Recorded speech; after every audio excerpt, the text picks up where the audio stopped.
This happened to me 3 years ago, and I still do not take late trains if I can avoid it. I know that sounds dramatic. Before that night, I would have rolled my eyes if someone else said the same thing. A train is just a train. A public place. Cameras everywhere. Other passengers around. It is one of the last places you are supposed to feel trapped. But sometimes what makes a place feel safe is exactly what makes you ignore the warning signs for too long. I was 22 at the time and living about 40 minutes outside the city. I had an entry-level job at a small design studio downtown, and because the pay was terrible, I still lived with my mother in the town where I grew up. Most nights, I took the 10:40 train home. If I missed that one, there was a later train just after midnight that stopped at fewer stations and took a little longer. Everyone called it the last train, even though technically there were a couple of service runs after it. For normal people, though, it was the last one that mattered. Miss it, and you were either paying too much for a taxi or sleeping somewhere you did not mean to. The night this happened, I stayed late because my boss had dumped a revision on me at the last second. Then, after I finished that, 2 coworkers asked if I wanted to grab a drink. I almost said no. I should have said no. But I was young, tired, annoyed, and 1 beer felt like a better ending to the day than going straight to the station. 1 beer turned into 2. Not enough to make me drunk. Just enough that I stopped watching the time closely. By the time I checked my phone, I had already missed the 10:40. I remember standing outside the bar under one of those blue-white streetlights, looking at the train app and feeling that little wave of irritation. The next train was at 12:07. I could still make it. It just meant wandering around the station for a while. When I got there, the city had that dead weekday night feeling. Not empty exactly, just drained. The station shops were closed except for one vending machine area and a kiosk that looked like it had been abandoned halfway through shutting down. The overhead announcements were too loud for how few people were there. There were maybe a dozen people on the platform when I arrived. A guy in a suit, leaning against a pillar with his tie loosened. 2 girls in club clothes talking too loudly. An older woman with a shopping bag, clutched to her chest. A teenage couple sitting on a bench, half asleep on each other. Normal people. The kind of random mix that makes public transport feel ordinary. I was standing near the middle of the platform when I noticed him for the first time. He was at the far end, almost outside the brightest part of the overhead lights. Mid-40s maybe. Dark coat. Thin build. No bag. No phone out. Just standing still with his hands in his pockets, facing the tracks. There was nothing especially strange about him. If you had asked me then what caught my attention, I would not have had a good answer. Maybe it was that everybody else was doing something. Looking at a phone. Shifting around. Talking. Sitting. He was the only person who looked like he had been placed there. The train pulled in almost on time. The doors slid open with that flat mechanical sigh, and most people boarded the nearest carriage without thinking. I got on through one of the middle doors and sat on the left side, about halfway down the carriage. Not too close to anyone, not completely isolated. Good late-night train seat logic. I saw the man from the platform get on through the same door a few seconds later. He did not sit near me. He went farther down and took a seat on the opposite side, maybe 6 or 7 rows away. I only remember that because of what happened later. At the time, it barely registered. The train started moving, and for the first 10 minutes, everything was normal. People shifted around, checked their phones, stared out the windows. The 2 girls in club clothes got off at the second stop. The older woman left at the third. The teenage couple got off together a little later, still half asleep. The carriage got gradually emptier the way late trains always do. I had headphones in, but no music playing. I do that sometimes when I am alone at night. It makes people less likely to talk to you, but you can still hear everything. At one point, I looked up from my phone and noticed the man had moved. Now he was on my side of the carriage. Still not close. Just closer than before. I remember thinking maybe he had switched because one of the vents over there was broken or something. Nothing about it felt like a threat yet. At the next stop, a few more people got off. A younger guy in a work uniform. A woman talking on speakerphone. The suited guy from the platform. When the doors closed again, there were only 4 of us left in the carriage. Me, the man, a college-looking kid with a backpack near the far door, and someone asleep with a hood pulled low near the other end. That was the moment the carriage stopped feeling public. There is a point on late transport where you suddenly become aware of distances. How far the emergency button is. How long it would take to reach the next door. How many people are actually awake. I did not feel fear yet, but I remember looking around with a new kind of attention. Then I looked up again, and he was closer. Not in a dramatic way. Not standing over me. Just now, only about 3 rows away, still across the aisle, sitting with the same posture, hands together, looking generally forward. I remember trying to rewind in my head and figure out whether I had actually seen him move or whether I had just been distracted by my phone and the stops. That was the annoying thing. If he had done something obvious, I could have reacted to it. But there is no socially acceptable response to someone being vaguely wrong. I texted my friend Nina as a joke more than anything. I wrote, "On last train home, and there's a guy doing serial killer posture across from me." She responded almost immediately with, "Lamau move carriages." I looked up after reading that and almost laughed at myself. Because, yes, obviously. Just move. No drama. No confrontation. Problem solved. So at the next stop, while the doors were open, I stood up casually and walked into the next carriage. I did not hurry. I did not look back. I just stepped through the connecting doors and took a seat near the front of the new carriage. This one was emptier. 2 people near the far end, both older men, neither paying attention to me. One woman asleep by the window. Better. For maybe 3 minutes, I felt stupid for being uneasy at all. I even started typing a reply to Nina, saying I had switched cars and was probably just tired. Then the connecting door at the back opened. The same man stepped through and sat down 4 rows behind me. I did not turn fully around. I just used the reflection in the window across from me.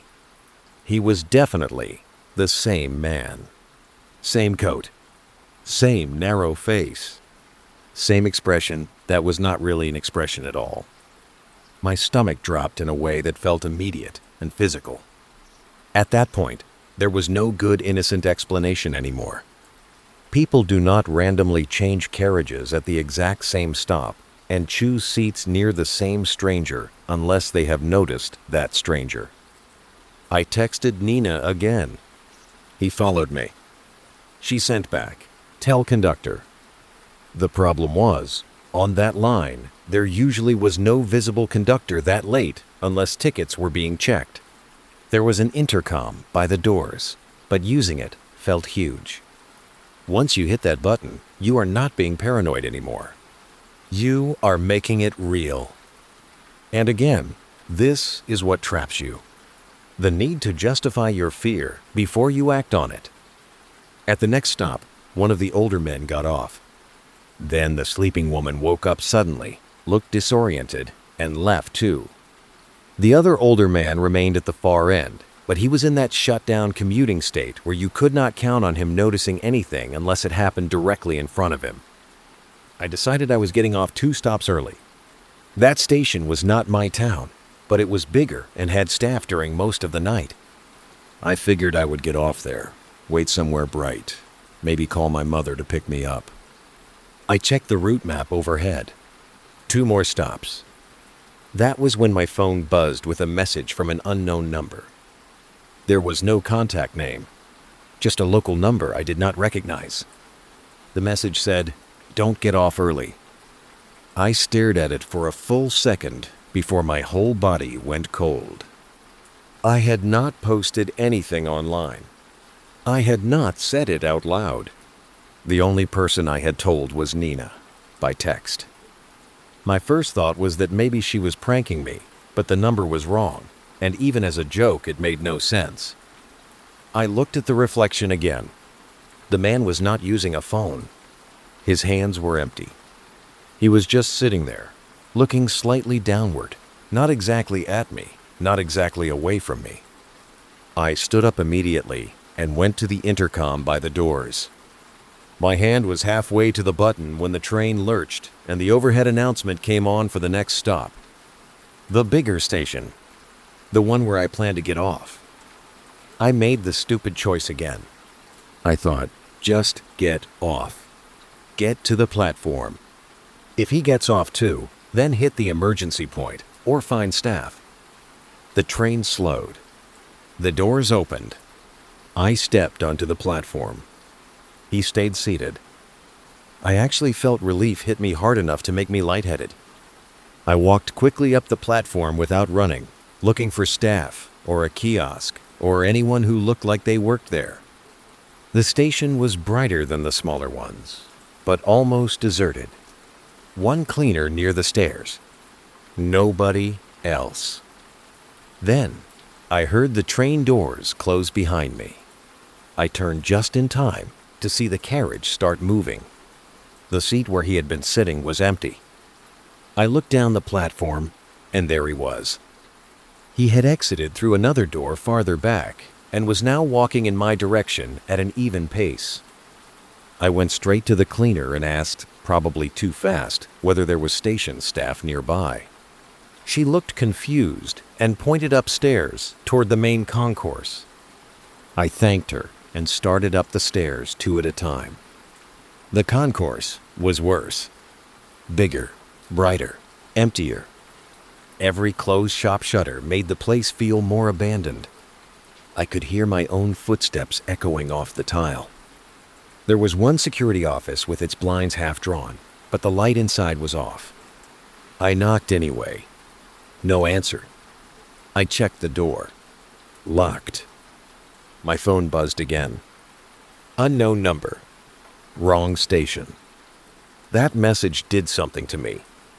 Up until then, some part of me had still been trying to force this into a shape that made sense. A weird guy. A coincidence. Someone who had somehow gotten my number from seeing it on my screen. I do not know. Something. But that message felt deliberate in a way I cannot really explain. I called my mother. No answer. She was a light sleeper, but it was nearly 1 in the morning, and she must have had her phone on silent. I called Nina. She picked up immediately. I tried to sound controlled, but I could hear the panic in my own voice as I explained what was happening. She told me to call emergency services. I said I would. Then I did not. I know that sounds insane, but try to imagine what I had to say. Hi, there is a man in a train station, and he has not touched me or spoken to me, but he keeps following me and sending me texts from an unknown number. Maybe that should have been enough. Maybe it would be now. In that moment, it felt like I needed one more undeniable thing. While I was on the phone with Nina, I looked across the concourse and saw him standing beside a closed coffee kiosk. Not approaching, not hiding, just standing there like he was waiting for me to decide something. Nina heard the change in my breathing and asked what was wrong. I told her he was inside the station. She stopped sounding amused or casually concerned and started sounding scared too. She told me to get somewhere with a locked door. The only place like that was the restroom area, near the far escalator. I hated the idea instantly. Bathrooms in empty stations are not safe. They are the kind of places people disappear into in horror stories. But it was the only place I had seen with a heavy door and bright lights. I moved toward it fast, glancing back only once. He had started walking again. I got inside the women's restroom and shoved the main door closed behind me, even though it was not designed to lock from the inside. The room was empty. Bright fluorescent light, pale tile, everything too clean and too echoing. Nina stayed on the phone while I checked every stall, as if that mattered. Then I stood with my back against the main door, trying to listen. For about 20 seconds, nothing happened. Then I heard footsteps stop outside. Not pacing, not moving around, just there. I was whispering to Nina by then, not because I thought it would help, but because the whole situation felt like speaking too loudly would somehow make it worse. Then my phone buzzed again. Unknown number. You should have stayed on the train. I think that was the moment I finally crossed from fear into something colder. Because up until then, I had imagined him following me for a reason I might eventually understand. Robbery, harassment, some random sick game. But that message made it feel like there was a plan I had already disrupted without knowing it. I ended the call with Nina only because she kept saying she was calling the police herself and I wanted both phones free. Then I dialed emergency services. I got through quickly and explained everything as clearly as I could. The operator took it seriously enough to tell me officers were being dispatched and to stay where I was if it was safe to do so. If it was safe, that phrase stuck with me. Because about 5 seconds later, the handle on the restroom door moved. Not banging, not rattling, just one slow, careful turn, like someone checking whether it was occupied. Then, after a pause, there were 2 soft knocks. I cannot explain why that was worse than pounding would have been. Soft knocks mean patience. They mean the person outside is not desperate. They think time is on their side. The operator was still talking to me, asking if I could see the person, if there were any employees nearby, if I could move to another public area. I whispered that he was outside the restroom door, and I did not want to leave. Then, through the door, a man's voice said, very calmly, "You got off too early." Every muscle in my body locked. I knew the voice immediately, even though I had never heard him speak before. Some people just sound the way they look. The operator must have heard something in my breathing because her voice changed. She told me officers were less than 5 minutes away. 5 minutes sounded impossible. There was silence outside for a few seconds. Then the voice again. "You were not meant to leave at that station." I did not answer. I do not know whether he expected me to. What happened next is the part I have replayed the most. Because if I had been a little more frozen, or a little less lucky, I genuinely do not know how it would have ended. Through the gap under the restroom door, I saw another pair of shoes approach from the concourse side. Then I heard a man say, "Sir," in that official, uncertain way that security guards have when they have not yet decided whether something is serious. The voice outside my door did not respond immediately. Then the security guard said, louder, "Sir, you can't stand here." I heard movement. A quick scuff of shoes. Then a low exchange I could not make out. Then faster footsteps moving away. I opened the restroom door before I had really decided to. The station security guard was there, mid-50s, broad, wearing a yellow vest over a dark uniform. He looked startled when I came out, and I must have looked worse. I told him everything in one breath. Train, man, texts, following me. He asked what the man looked like, then immediately got on his radio. By the time actual police arrived, the station had shifted from empty and eerie to weirdly overlit and procedural. 2 officers took my statement. The security guard said he had seen a thin man in a dark coat near the restroom entrance, but only for a few seconds before the guy turned and headed toward the platform stairs. He assumed at first that he was just waiting for someone. Police reviewed the station cameras while I sat in the security office trying not to shake. Eventually, one of them came back and asked me whether I had been followed from the city station. I said yes, or at least I thought so. He said the footage showed the man entering the first carriage after me, then changing carriages after I did, then exiting at the larger station through a different door. Exactly what I had described. But then he said something that made the whole thing worse. The footage from the original city station showed him arriving on the platform before I did, more than 20 minutes before I boarded. Maybe that does not sound important, but at the time it mattered to me because it meant he had not chosen me after getting on. He had been there first, waiting. The police asked whether anyone knew my route, my schedule, where I lived.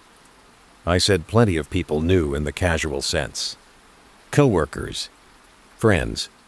My social media probably made it easy enough to work out what line I took. But nobody had answers that night. They drove me home around 3 in the morning. My mother was awake by then and more furious than I had ever seen her, mostly because fear always came out that way with her. She wanted to know why I had not called sooner, why I had not taken a taxi, why I had stayed out late in the first place. None of that mattered by then. For the next week, the unknown number never texted again. I started to think maybe that part had been some trick, maybe a burner phone already thrown away, maybe the whole thing was just a deeply targeted scare by somebody who wanted the thrill of seeing how far they could push me. Then, 6 days later, I got a plain envelope in the mail. No return address. No stamp issues. Just my name and home address typed cleanly on the front. Inside was a printed screenshot from the station security footage.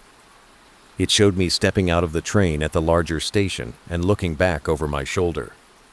In the background, farther down the platform, he was just visible exiting through another door. On the back of the photo were 7 words. You only changed the ending. I handed that to the police immediately. They took it seriously, but as far as I know, nothing ever came of it. No prints. No useful footage of whoever mailed it. The phone number was dead. The case became one of those open files that just sits there. I moved 6 months later. Not because the police told me to. Not because there was some dramatic new development. I moved because every time I took a late train after that, I could feel myself counting the other passengers, watching reflections in the windows, measuring how quickly someone could close distance without me seeing them move. And there is one detail I have never told the police because I was afraid it would make everything sound less believable. When I first got on that train, before anything felt wrong, I sent Nina a quick photo of the nearly empty carriage as a joke. Just one of those tired late-night snaps people send without thinking. Weeks after everything happened, I opened that photo again. At the far end of the carriage, reflected faintly in the dark window behind me, he was already looking straight at my seat. Maybe he intended to rob me. Maybe he was playing some private game. Maybe there was a reason he wanted me to stay on that train all the way to the end of the line. I do not know, but I know this. The scariest part was not being followed. It was realizing that, from the moment I stepped onto that platform, he already had a plan for where I was supposed to go.